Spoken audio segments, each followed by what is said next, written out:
nit da ngay dëggu ndax nit boo dee yow dong ak yàlla yéenay toog ak ña lay wax ña lay laaj ngoon soo dëgguwul soo dee da ngay am problème te Pape Demba dafa nekk nit ku dëggu ku am fulla ku am faydu ku am pasteef ku joxoon bépp doomu aadama cër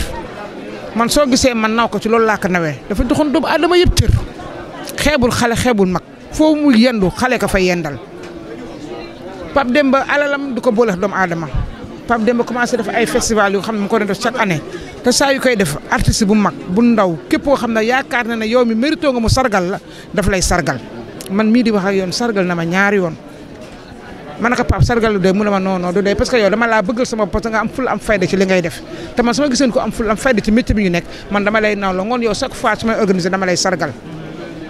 Pape Demba jour ma jógee ne dafa daanu feebar non dama ne c'est pas possible de Pape Demba ku xool bésam bi xam ne nitu nit ñi la woon ku xool bésam bi xam ne nit ñi bëggoon nañ ko ku xool bésam bi xam ne nitu aljana la parce que Pape Demba du wax safaan wa Pape Demba du génn safaan wa ci gémmiñam Pape Demba lu baax lay wax doomu ay bu gisee sax nga xaw a tarxi sax ngay góor ak jigéen ak noo mën a toll dina la woo ci ruxu fu kenn dul ne li ma gën a neex ci moom bu amee lu ko naqar caw du loo ko wax si biir mbooloo da lay woo fu kenn newul na la my sister tey de dérapé nga ndax tey de li nga def wala li nga wax bu ko waxee noonu defee que nii waxee que nii même ba si jeu bi nga xam ne ñu ngi koy def théâtre sax soo si dérapé nga su loo xam ne warul jaaduwul da lay woo na la lii nga wax bu ko waxati ndax lii ñuy def kilifa aada yi kilifa diine yi ak personnalité réew mi dañ koy seetaan ndax li ñuy def dem na ba bitim réew ngoon rafetal leen ko ngeen jaay Sénégal jaayin bu rafet ngoon nga xam ne kooku nitu dëggu la nitu yàlla la.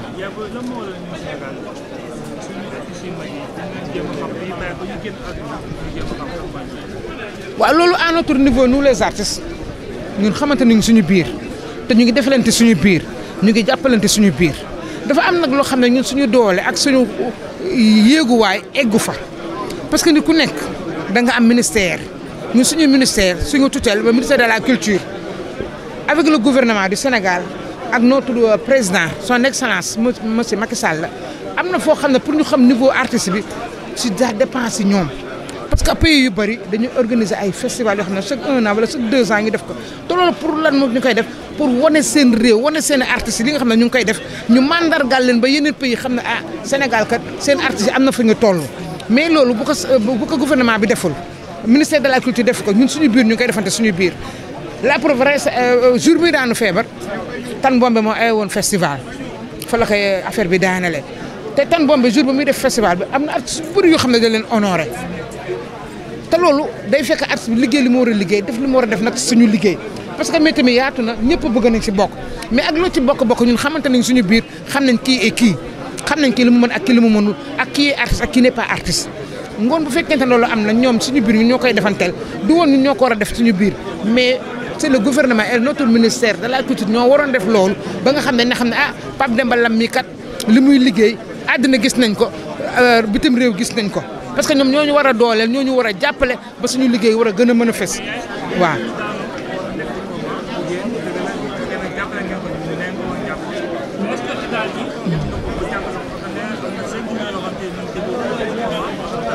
waaw parce que waaw xam nga côté boobu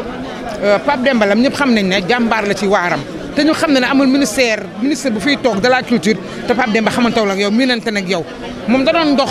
si ministère de la culture pour mu jàppale yeneen doomu aadama yi nga xam ne xëy na seen doole jotul seen digg ginnaaw parce que nous les artistes xëy na suñu liggéey am na fu mu waroon toll du ñu am problème boobu mais yàlla def na ñun suñu biir am nañu gëm-gëm boo xam ne bëggatuñu sax nit di feebar ñu koy laajal ket si mbedd mi te boo xoolee sax ñu bëri feebar nañ fi kenn laajatu leen ket parce que nous les artistes ñun ñoo jóg na loolu dañ koy teg si suuf ndax ñun suñu métier mi kenn du ko xajamal ku ci feebar ñun suñu biir ñun ñooy def suñu devoir la ñu am mu néew ñu bëri ñu jàppale ko say mbokk ba nga xam ne feebar nag wér yàlla moo ko yor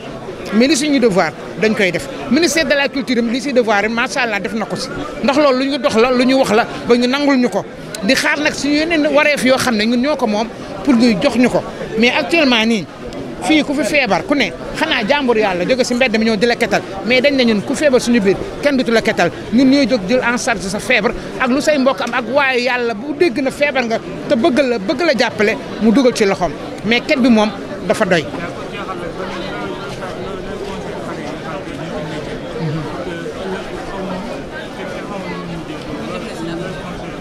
waaw li may conseillé xale yi rek à chaque fois mooy li ma leen di wax parce que ñi ma xam na ne yàgg naa ci théâtre bi yàgg naa ci art bi 1982 ba léegi maa ngi daaray Koyko sama directeur artistique yi toog Pape Demba Ndiaye du ma bàyyi ma fen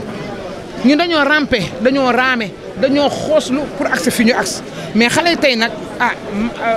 seen chance la que affaire bi innové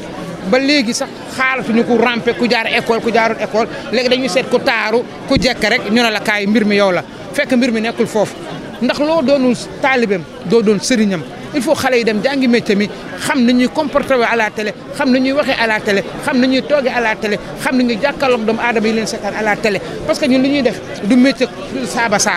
métier bu noble la métier bu set la métier bu rafet la ngoon ñoom dañoo war a jàng pour rafetal suñu métier ba ki koy seetaan war a xam ne ñii kat li ñuy def du caaxaan war ñoo mën a nawloo man de dama part personnel dama ko chaque fois man li may def man ku ma nawloo la ku ma nawloo la parce que man xajabalu ma métier mi saltalu ma ko def ma lu ma sa warul def lépp lu ma sa war def mu rafet maa ngi koy def parce que suñuy doom suñu ay sët dañ koy seetaan ay ñu nekk bitim réew dañ koy seetaan te lépp lu fi doomu aadama def si télé bii archive la ëllëg da nga toog ba nekk ak say sët màgget am 110 ans say sët di ko xool naan waa sama maam moo doon def lii bu rafetul nag gàcce rek lay doon maa ko chaque jour xale nañu rafetal métier mi di ñaan yàlla kii fi jógee yàlla na ko yàlla yërëm yàlla na ko yàlla jéggal te am naa si yaakaar ne yàlla dina ko yërëm ndax mbooloo mu toll nii fu mu nekk yàlla yërmande la fay def ngoon Pape Demba ak ñi ko jiitu yàlla na yàlla jéggal leen yàlla na yàlla yërëm leen yàlla na yàlla wala nag Seydina Muhammad sallallahu alayhi wa sallam ñun ñi fi des tamit si métier mi yàlla nañ fi yàlla bàyyi ñu gën def métier mi di gën a yeew doomu aadama yi di gën a kontaan loo doomu aadama yi yàlla may ñu kontaan ak man ba nga xam ne lépp loo xam ne nësër nañ ko rek suñu métier mi yàlla nañu ko yàlla defal daraja Nabi Mustafa xanaa tuuti rek ñu bañ a yàgg waaw waaw bon incha allah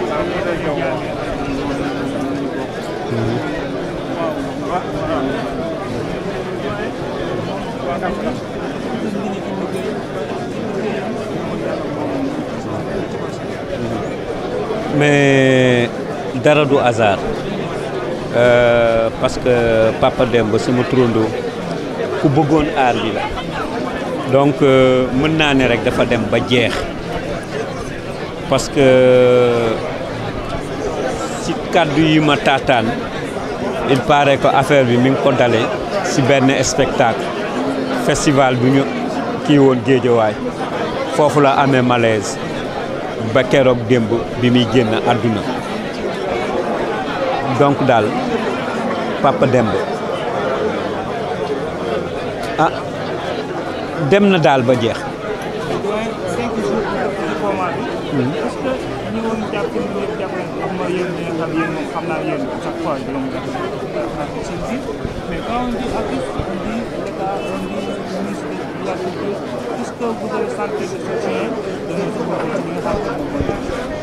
bon man nag feebaru Papa Demba yéex naa ko yëg daanaka jeudi la gaañu man mardi laay soog a yëg ne feebar mais d'habitude daal bu yi mësaan am autorités yi daal nañ ci jàpp ministre bi surtout le ministre actuel Aliou Sow parce que cas yi ñu mujj a am yëpp ay Bass Diakhaté ak ñooñu yëpp ministre bi jàpp na si donc je suis à peu près sûr que bu fekkee yëg na ko waa jàpp na si nag quand même.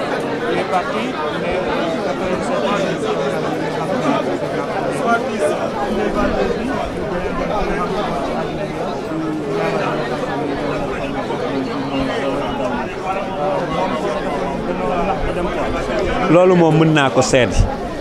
moom si boppam moo ma ko wax ne ma chaque vendredi dafay dem cimetière abattoir jóge fa dem Yoof te daf ma daan wax ne saa yu ma demee Yoof foog ma aw si bàmmeelu Cheikh Tidiane Diop ñaanal ko moo tax ma ne dara du hasard vendredi bu nekk la daan dem tey jii yóbbu nañ ko muy vendredi mu tombeek ñu yóbbu ko sa armeel yi nga xam ne chaque vendredi ma nga fa woon donc daal mën naa ne Papa Demba léppam misaal la déjà fi mi feebare si spectacle jour biñ ko robee vendredi bi nga xam ne chaque fois ma nga woon si fi ñu ko rob tey jii mais doy na kéemaan daal vraiment waaw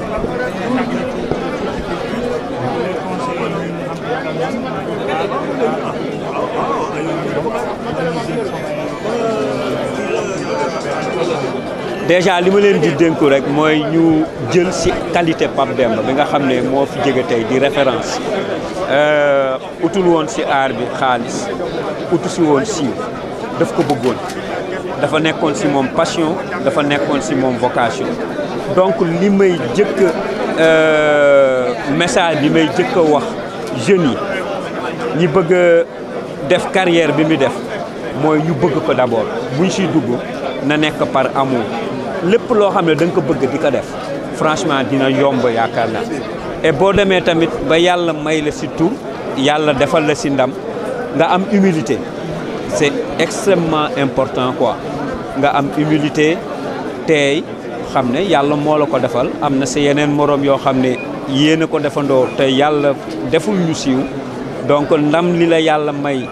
mayu ko ñeneen ñi donc da nga koy sant yàlla nga humble quoi comme Papa Demba ku humble la woon vraiment merci. ngeen ko waxee rek si suba ba tey rek comme niñ koy waxee Pape dafa nekk nit koo xamante ne nitu ñëpp la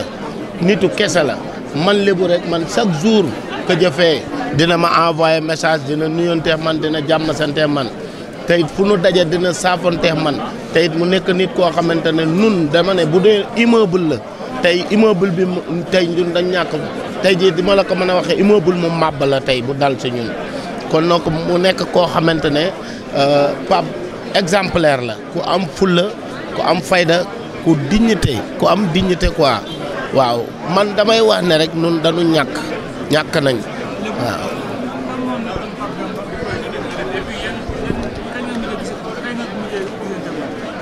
waaw Pape mujj ñoo gisee Pape mujj ñoo gisee tout récemment rek parce que tout le temps ñun ñooy gisante di dajante ci ay programme yooyu mujj ñoo gisante waaw ba samedi bi passé rek ci programme tan bi ma ne ko man maa ngi noogu di ñëw mu ne ma waaw mais yàlla def na jotu ñoo gisante ci boobu quoi mais tout le temps ba vendredi bi mu ngi may woo ñu ngi déggante téléphone di waxtaan quoi mu nekk nag nit koo xamante ne daal